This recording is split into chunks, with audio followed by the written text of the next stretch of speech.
বলে, ও ফেরেশতারা, যাও যাও, তোমরা বনে জঙ্গলে যাও। বনে জঙ্গলে হিংস্র প্রাণী আছে, না খায়া আছে। এই নাফরমানদের রিজিকগুলো বনে জঙ্গলে হিংস্র প্রাণীদের কাছে বন্টন করে দাও।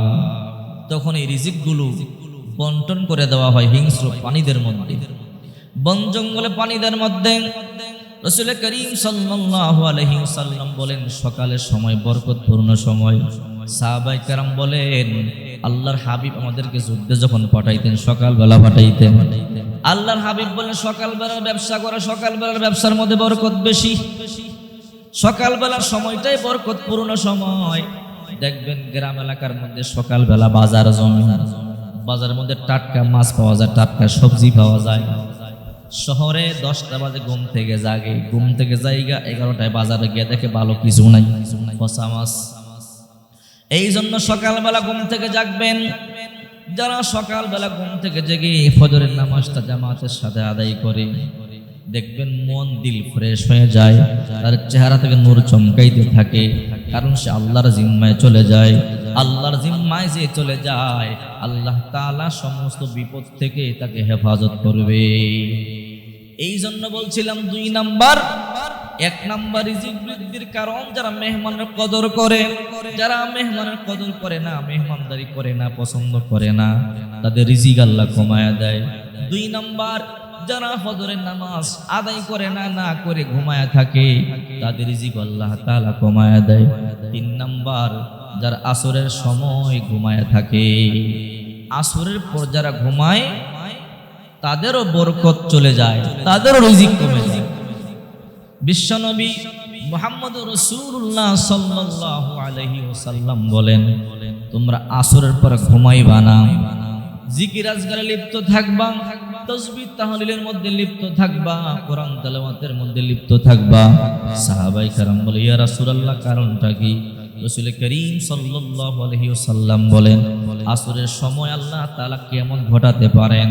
2টা সময় কিয়ামত ঘটাবেন, একটা ফজরের পরে অথবা আসরের পরে। এই 2 সময়ের এক সময়ের মধ্যে আল্লাহ পাক রব্বুল আলামিন কিয়ামত সংগঠিত করবেন। এই জন্য বিশ্বনবী মুহাম্মদ সাল্লাল্লাহু আলাইহি ওয়াসাল্লাম বলেন, আসরের পর তোমরা ইবাদতের মধ্যে লিপ্ত থাকো। আর এক হাদিসের মধ্যে আছে, বিশ্বনবী মুহাম্মদ সাল্লাল্লাহু আলাইহি ওয়াসাল্লাম বলেন, আসর থেকে মাগরিব পর্যন্ত দোয়া কবুলের সময়। রাসূল করিম সাল্লাল্লাহু আলাইহি ওয়াসাল্লাম বলেন, বিশেষ করে জুমার দিন আসর থেকে মাগরিব পর্যন্ত দোয়া কবুলের সময়। এই সময় যদি কোনো বান্দা বান্দি আল্লাহর দরবারে হাত তুলে দোয়া করে, আল্লাহ তাআলা সাথে সাথে তার দোয়া কবুল করে। এই সময় দোয়া করতে দেরি হয়, আল্লাহ তাআলা দোয়া কবুল করতে দেরি করে না।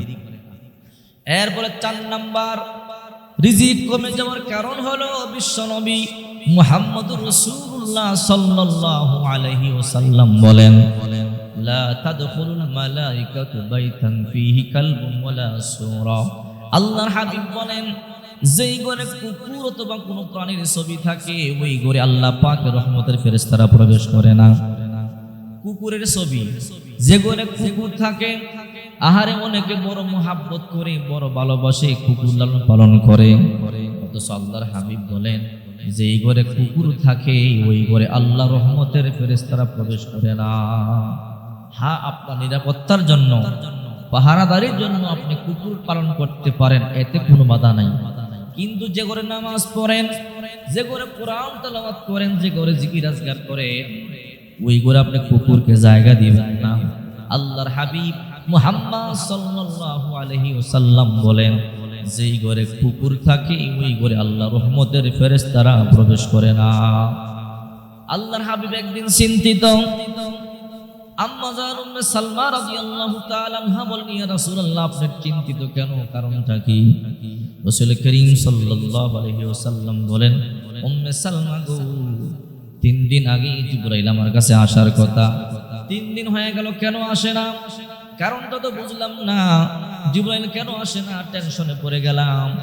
কিছুক্ষণ পরে বিশ্বনবী মুহাম্মদুর রাসূলুল্লাহ সাল্লাল্লাহু আলাইহি ওয়াসাল্লাম বলেন, হে উম্মে সালমা, আমি যেই খাটের মধ্যে, যেই চৌকির মধ্যে ঘুমাই, যেই চার পাওয়ার মধ্যে ঘুমাই, এই চার পায়ার নিচে দেখো তো কোনো কিছু আসেনি। উম্মে সালমা রাদিয়াল্লাহু তাআলা আনহা তাকায়া দেখে রাসূল যেই চার পায়ার মধ্যে ঘুমায় তার নিচে একটা কুকুরের বাচ্চা দেখা যায়। রাসূল বললেন তাড়াতাড়ি বের করে দাও। বের করে পানি ছিটায় দিলেন, মুহূর্তের মধ্যে জিবরাইল চলে এলো। জিবরাইল আসার পরে আল্লাহর হাবিব বলে, জিবরাইল ভাই 3 দিন পূর্বেই তো আসার কথা ছিল, কেন আসলা না? 3 দিন পরে কেন আসলা? জিবরাইল বলে, ইয়া রাসূলুল্লাহ 3 দিন আগে আসতাম, এসে দেখি আপনার ঘরে কুকুর ছানা দেখা যায়। কারণ যেই ঘরে কুকুর অথবা কোনো প্রাণীর ছবি থাকে ওই ঘরে আল্লাহর রহমতের ফেরেশতারা প্রবেশ করে না। গো নবীজি, আমি তো রহমতের ফেরেশতা জিবরাইল, আপনার ঘরে কুকুরের বাচ্চা আমি কি করে প্রবেশ করি? এই জন্য আমি আপনার ঘরে প্রবেশ করি।